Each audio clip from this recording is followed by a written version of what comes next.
Misivas acompañadas de mensajes encriptados, indescifrables en su época. Un criminal desconocido y prófugo vitalicio que por fin habría sido descubierto.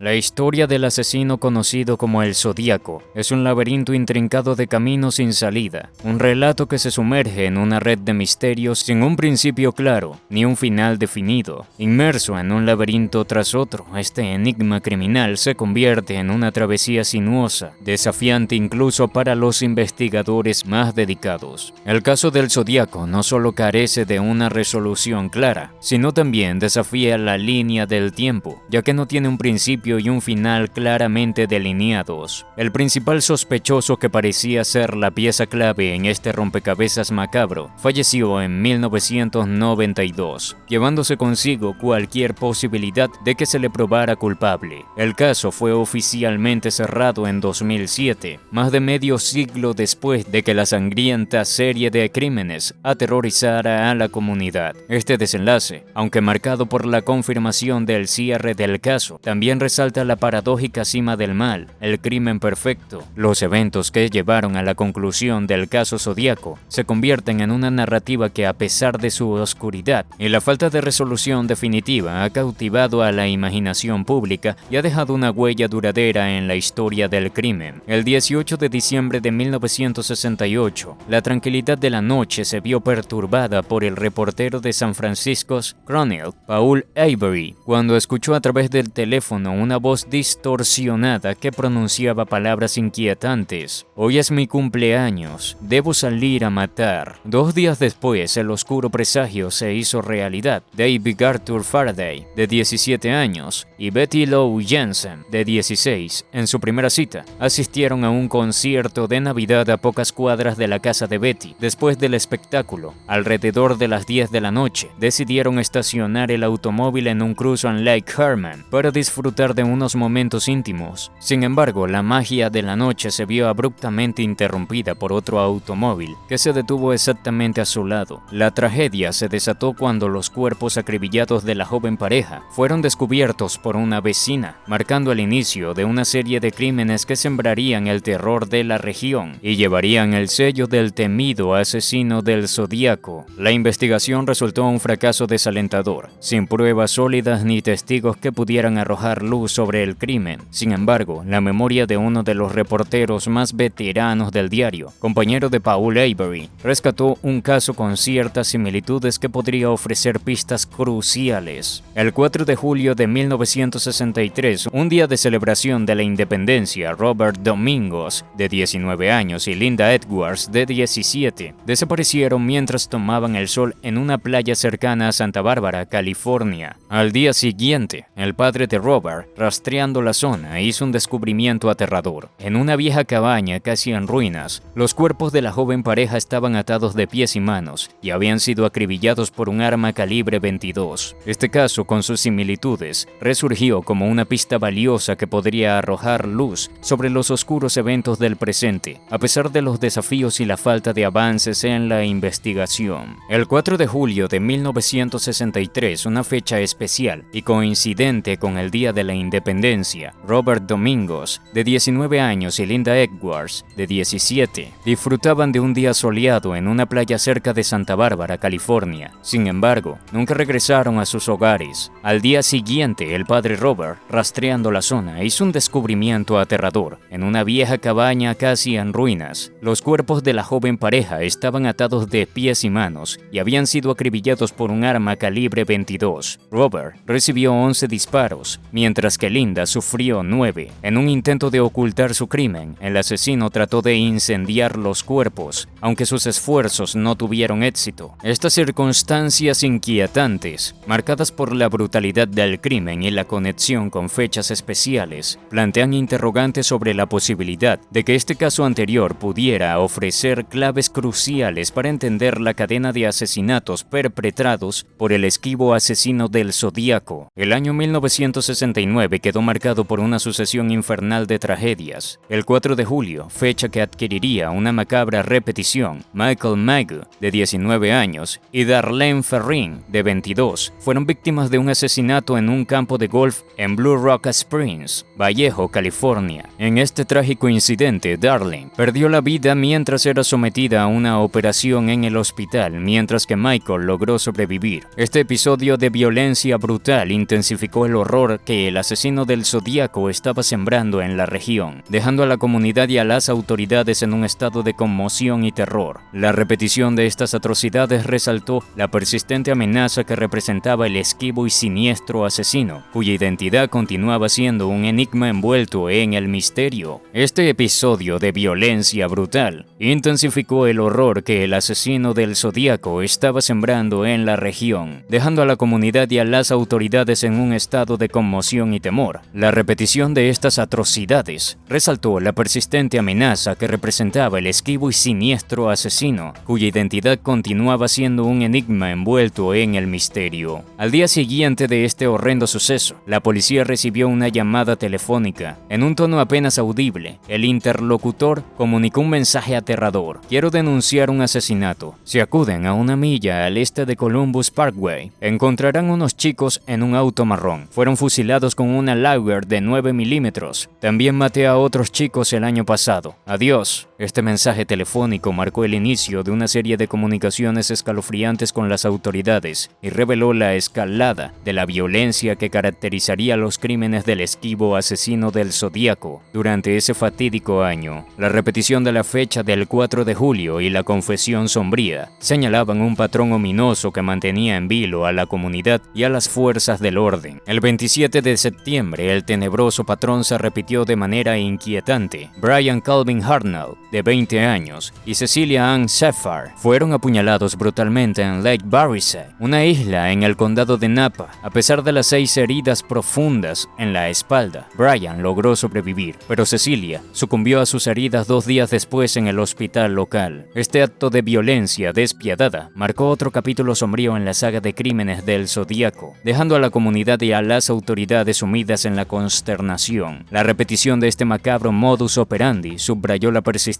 y la crueldad del escurridizo asesino, cuyas acciones continuaron sembrando el pánico y la desconfianza en la región. Este acto de violencia despiadada, con similitudes marcadas en el modus operandi, alimentó la creciente ansiedad en la región. La comunidad y las autoridades se veían sumidas en el temor mientras el asesino del Zodíaco dejaba un rastro de horror en su siniestra odisea criminal. La persistencia de este depredador desconocido generaba una atmósfera de terror que desafiaba los esfuerzos de las fuerzas del orden por descifrar su identidad y detener su sanguinaria escalada homicida. Pero poco antes del primer día de agosto, el asesino había mostrado su tarjeta de presentación: 3 cartas casi idénticas llegadas a los diarios Vallejo Time Herald, San Francisco Chronicle y San Francisco Examiner. En ellas confesó los crímenes y dibujó un criptograma de 360 caracteres que descifrado decía: "Me gusta matar gente porque es mucho más divertido que matar animales salvajes en el bosque, porque el hombre es el criminal más peligroso de todos. Matar algo es la experiencia más excitante, es aún mejor que acostarse con una chica. Y la mejor parte es que cuando me muera voy a renacer en el paraíso, y todos los que he matado serán mis súbditos. No daré mi nombre porque ustedes tratarán de retrasar o detener mi recolección de súbditos para mi vida en el más allá". Firmaba Zodiac. En adelante, para la prensa y el público, sería el asesino del Zodíaco, pero en las cartas exigió una condición: "Estos comunicados deben ser impresos en la primera plana. En el caso contrario, me veré en la obligación moral de asesinar a una docena de personas elegidas al azar en las calles este mismo fin de semana". Tormenta en las oficinas de los editores. Dilema: publicarlas en la tapa crearía pánico y sería arrodillarse ante el asesino, y no publicarlas podría desatar los crímenes prometidos. Por fin, los 3 diarios optaron por imprimirlas en una página interior. De pronto, cuando los ataques de Brian Hartnell y Cecilia Shepard empezaron a caer en el olvido, apareció un testigo clave que declaró ante Dave Toschi, el detective a cargo del caso Zodiac, con su compañero Bill Astrom. "Ese día, por casualidad, yo estaba en la orilla del lago, y alguien que se escondía detrás de un árbol se acercó a la pareja. Se tapaba la cara con una capucha negra de verdugo y anteojos oscuros, y llevaba Llevaba una especie de pechera con un símbolo extraño en el medio.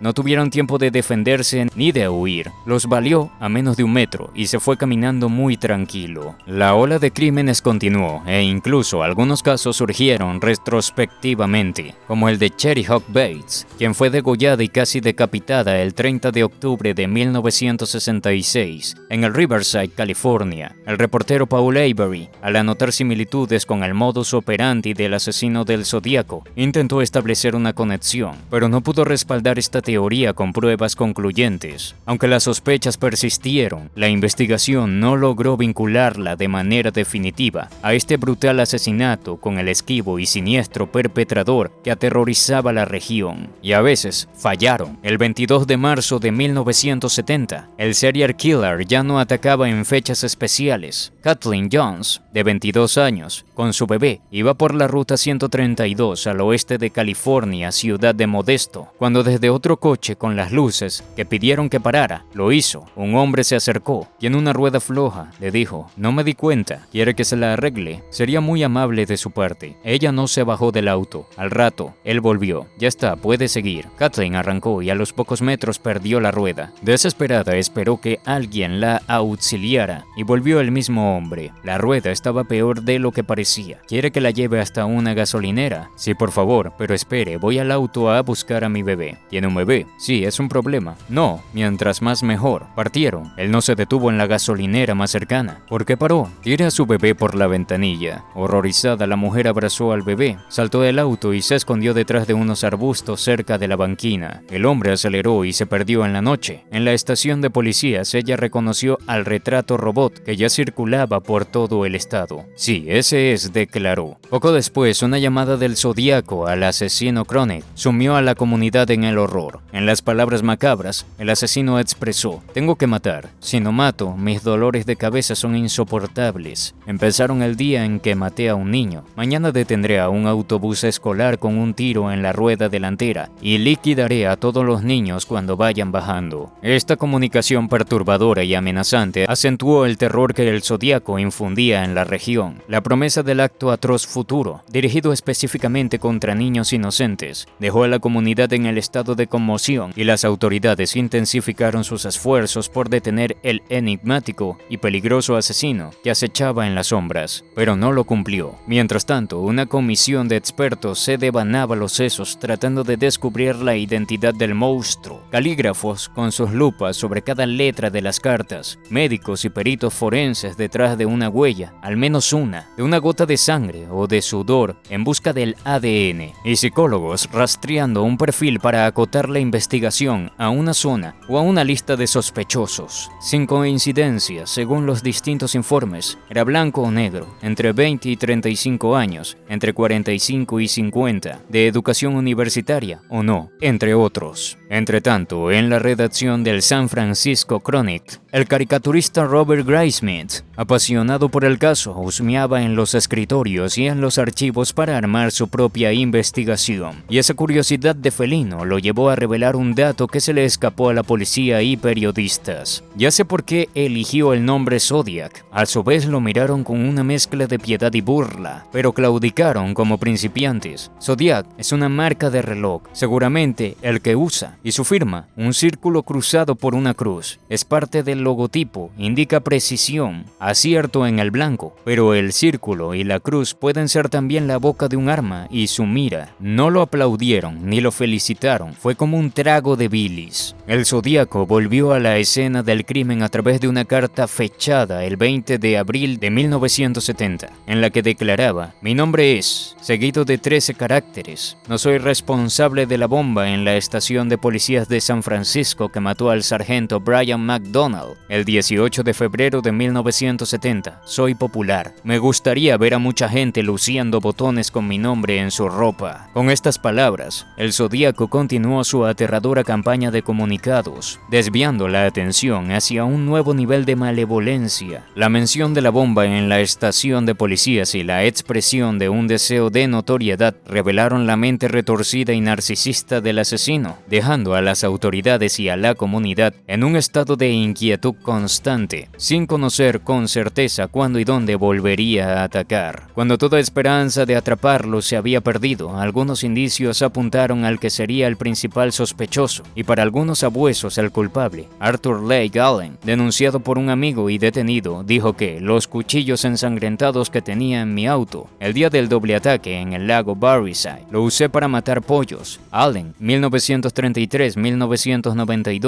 era un maestro de escuela. Dictaba clases en Vallejo, una de las 3 ciudades donde sucedieron los crímenes del Zodíaco. En 1975 fue condenado por abuso sexual de menores, un pedófilo. En su casa tenía armas y explosivos. Sin embargo, todas las posibles pruebas, la de ADN, rasgos de escritura o huellas dactilares, fueron consideradas circunstanciales. Según la versión oficial de la policía, el Zodíaco fue responsabilizado únicamente de 7 ataques que resultaron en 5 muertes. David Faraday, Betty Lou Janse, Darlene Ferrin, Cecilia Seraf y el taxista Paul Lee Stein, quien fue asesinado a tiros y a quemarropa el 11 de octubre de 1969. Sin embargo, en todos sus mensajes y cartas, hasta su desaparición de la escena, el Zodíaco confesó haber cometido un total de 37 asesinatos. A pesar de esos escalofriantes relatos, el asesino logró esfumarse para siempre, llevando consigo la incertidumbre sobre la veracidad de sus afirmaciones y dejando detrás de sí un misterio sin resolver. Hasta el día de hoy persisten teorías divergentes entre los investigadores sobre la identidad del Zodíaco. Algunos sostienen la hipótesis de que el Zodíaco podría haber sido, al menos, 2 asesinos diferentes en lugar de uno solo. Otros sugieren que el número de víctimas podría ser aún mayor, llegando a alcanzar la cifra de 37 o incluso más. El misterio en torno a la verdadera identidad y alcance de los crímenes del Zodíaco ha inspirado a un considerable cuerpo de trabajo en diversas formas artísticas, biografías, novelas, películas, episodios de televisión, temas musicales y videos se han dedicado al enigmático caso del Zodíaco, generando más de 20 títulos que exploran y profundizan en la figura de este fantasma temido y famoso. A pesar de décadas de especulación y análisis, el Zodíaco sigue siendo un enigma sin resolver, un oscuro capítulo en la historia del crimen que continúa fascinando y desconcertando a aquellos que buscan comprender la mente retorcida de este siniestro asesino. Y este ha sido el video de hoy. Espero que te haya gustado. Si es así, les recomiendo que se suscriban para próximos videos. Hasta la próxima.